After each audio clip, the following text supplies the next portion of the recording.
नमस्कार मित्रांनो, श्रीमंतीच्या कोडच्या या सिरीजच्या शेवटच्या भागात तुमचे स्वागत.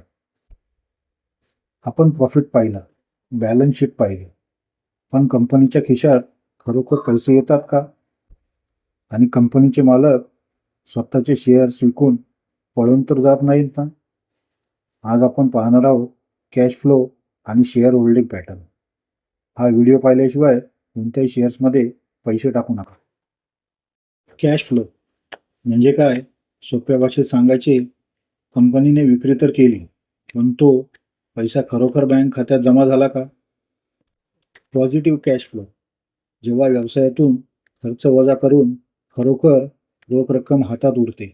आणि फ्री कॅश फ्लो, सर्व खर्च आणि नवीन मशिनरीचा खर्च करून उरलेला पैसा.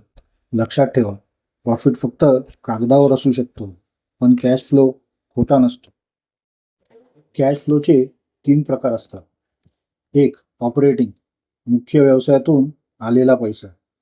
2. इन्व्हेस्टिंग, मालमत्ता विकून किंवा नवीन घेऊन झालेला व्यवहार. आणि 3. फायनान्सिंग, कर्ज घेणे किंवा फेडणे.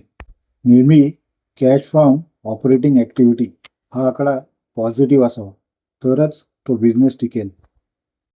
शेअर होल्डिंग पॅटर्न म्हणजे कंपनीची मालकी कोणाकडे आहे? 1.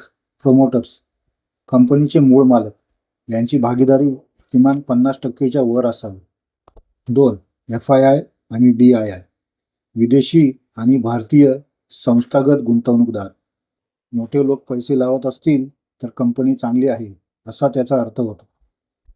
3. पब्लिक, तुमच्या आमच्यासारखे लोक. जर पब्लिकची भागीदारी खूप जास्त असेल तर तो शेअर धोकादायक असू शकतो. आणि 4. गव्हर्नमेंट, काही शेअर्समध्ये गव्हर्नमेंट सुद्धा इन्व्हेस्ट करते. शेअर होल्डिंगमध्ये एक गोष्ट आवर्जून पहा, प्लेज पर्सेंटेज, म्हणजे मालकांनी स्वतःचे शेअर्स बँकेत गहाण ठेवून कर्ज तर काढले नाही ना? जर गहाण ठेवलेले शेअर्स जास्त असतील तर त्या कंपन्यापासून लांबच राहा. फायनल चेकलिस्ट, शेअर बाय करण्यापूर्वी हे तपासा, प्रॉफिट वाढतोय का, कर्ज कमी आहे का, कॅश फ्लो पॉझिटिव्ह आहे का, मालकांनी शेअर्स गहाण तर ठेवले नाहीत ना? जर या प्रश्नांचे उत्तर हो असेल तरच तो शेअर तुम्ही निवडू शकता. तर मित्रांनो, ही 4 भागाची सिरीज इथेच संपत आहे. आता तुम्ही स्वतःचा अभ्यास करून शेअर निवडायला तयार आहात. हा व्हिडिओ जास्तीत जास्त शेअर करा. शेअर मार्केटच्या अशा सखोल ज्ञानासाठी श्रीमंतीचा कोड चॅनेलला आत्ताच लाईक, सबस्क्राईब आणि शेअर करा. धन्यवाद.